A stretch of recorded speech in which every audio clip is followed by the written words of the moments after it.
Bonjour, il y a de cela quelque temps, exactement la semaine dernière, samedi dernier, le Seigneur m'a parlé d'un pasteur. Il m'a parlé d'un pasteur qui a une grande église. Cette église est fréquentée et a beaucoup de membres. Et le Seigneur m'a montré comment ce pasteur a laissé une dame monter sur la chaire et prêcher. Ce n'étaient pas toutes les dames. Il y avait une dame qu'il avait laissé monter sur la chaire et cette femme-là avait prêché. Le Seigneur m'a parlé de l'état d'âme de cette personne-là. Cette femme est passée prêcher. Et le Seigneur m'a dit que cette femme-là était animée d'un esprit des eaux.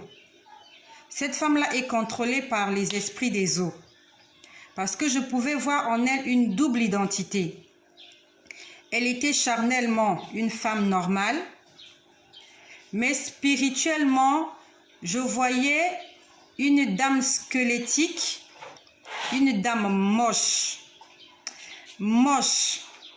squelettique, moche. On va dire que c'était un squelette avec un visage très effrayant.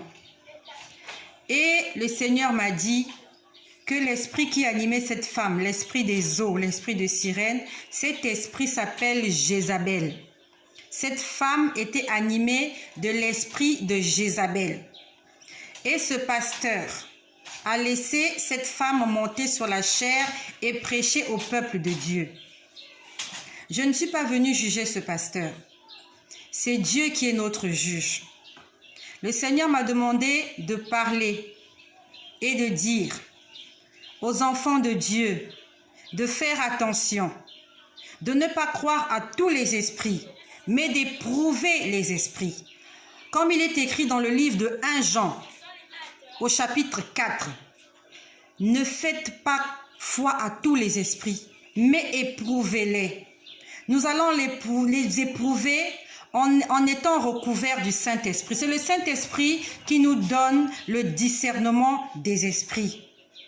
Que les chrétiens fléchissent les genoux et prient et demandant au Seigneur de nous revêtir des dons spirituels pour l'avancement de l'œuvre du Seigneur, pour l'édification du peuple de Dieu.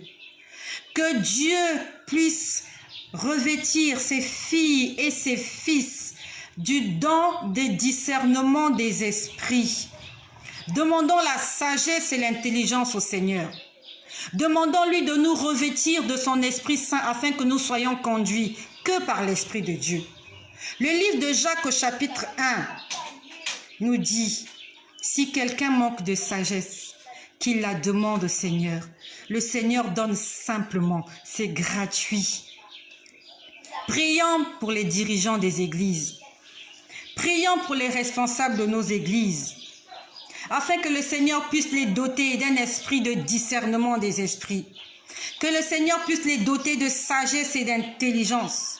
Car le proverbe 14 nous dit, l'homme simple croit tout, mais l'homme prudent est attentif. Que nous ayons des hommes prudents à la tête de nos églises.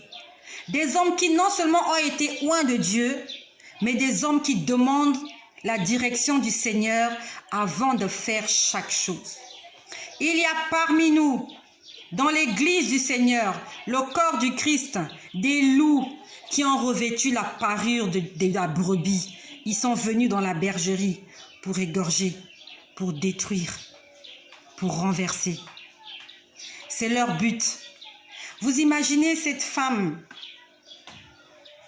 conduite par l'esprit de Jézabel.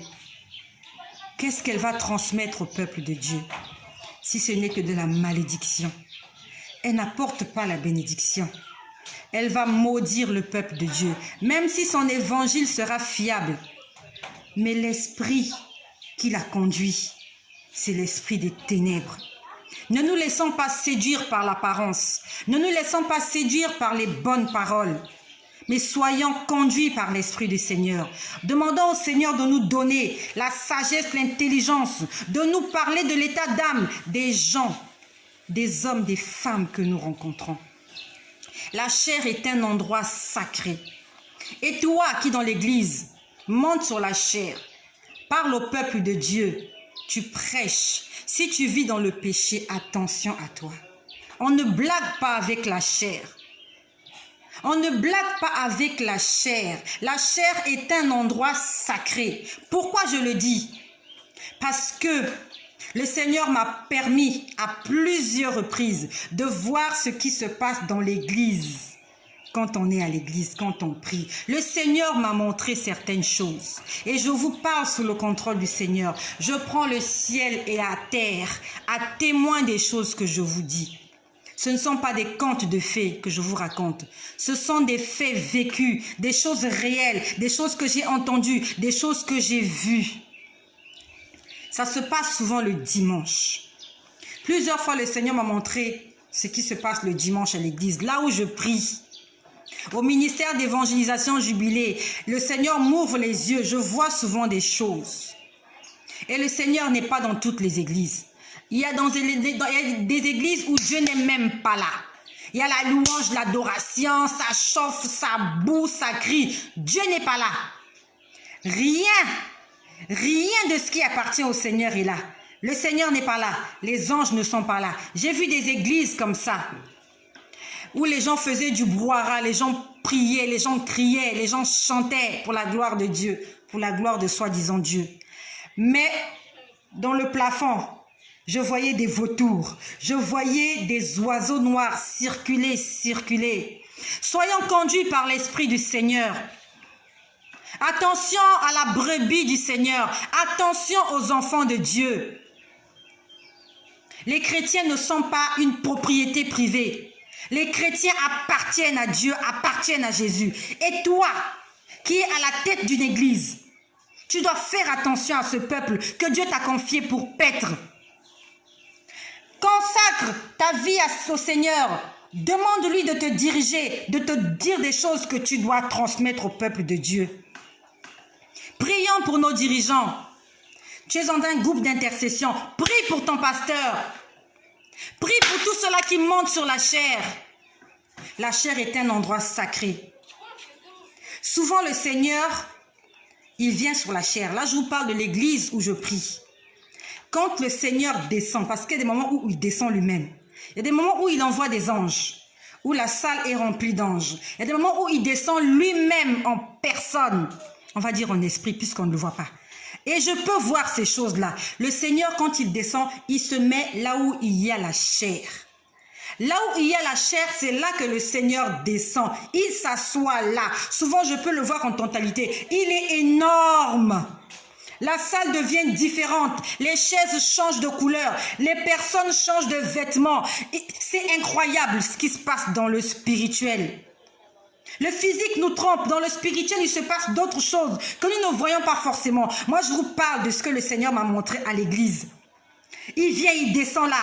Souvent, il est debout. Souvent, il est assis sur une chaise. Cette chaise, elle est dorée. Et il y a un tissu comme un tissu rouge, velours rouge, un rouge éclatant. Souvent, il est assis sur cette chaise-là. Souvent, la chaise a la couleur bleue. Souvent, la chaise, elle est blanche, dorée.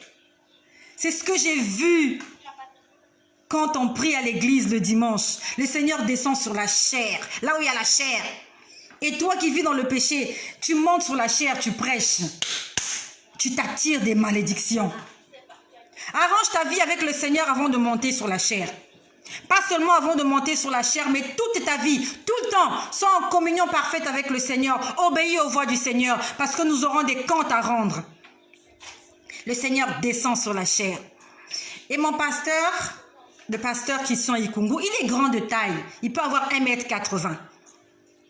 Et sans vous mentir, lorsque le Seigneur descend, le pasteur l'atteint à la cheville. Il a 1,80 m.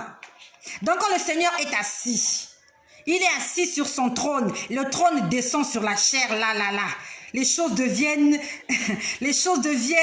incroyables, extraordinaires. La salle change, les bancs changent de couleur, les fenêtres, les murs, tout devient différent. Le pasteur qui mesure 1,80 m, il atteint le Seigneur à la cheville. Donc là où il y a le pied du Seigneur, quand il prêche là, je le vois aux côtés du Seigneur comme on va dire comme, comme une souris. Il atteint le Seigneur à la cheville. Le Seigneur est souvent là, lui-même. Il est là, sur la chair. La chair est sacrée. L'église du Seigneur est sacrée. Faisons attention à l'église. Faisons attention à la chair. Faisons attention quand nous allons en présence de Dieu. Dieu est un Dieu saint. Quand il descend avec toute sa splendeur, tout le mal doit s'en aller. Nous devons nous débarrasser de tout ce qui est mauvais, de tout ce que le Seigneur n'aime pas. Que les dirigeants, que les pasteurs, que les hommes de Dieu, que le peuple de Dieu se lève. Faisons de cela un sujet de prière, que nous soyons dotés de sagesse, que nous soyons dotés d'intelligence, que nous soyons dotés de l'esprit des discernements des esprits. Parce qu'il y a des infiltrés dans les églises. Et toi qui cherches une église où prier, demande au Seigneur de te conduire vers une église où il est le maître. Ne va pas dans n'importe quelle église. Dieu n'est pas partout. Ce n'est pas partout où on prononce le nom de Jésus qu'il y a Jésus. Parce que lui-même il dit, au dernier jour, les gens diront, Seigneur, j'ai fait des miracles en ton nom. Il leur dira, je ne vous connais pas. Il y a des hommes qui parlent de Jésus, Dieu ne les connaît même pas. Toi aussi qui cherches une femme, tu cherches un mari à épouser. Demande au Seigneur de te guider dans les choix. Dans le choix de ton futur partenaire. Ne te fie pas seulement à l'apparence. L'homme se fie à l'apparence, mais Dieu regarde le cœur. Dieu qui sonde les cœurs et les reins, il pourra te dire que cet homme, il est bien pour toi. Cette femme, elle est bonne pour toi. Ce commerce, il est bon pour toi. Le voyage que tu entreprends faire, il est bon pour toi. Va dans cette direction. Laissons-nous conduire par l'Esprit du Seigneur. Que le nom du Seigneur Jésus-Christ soit une fois de plus glorifié.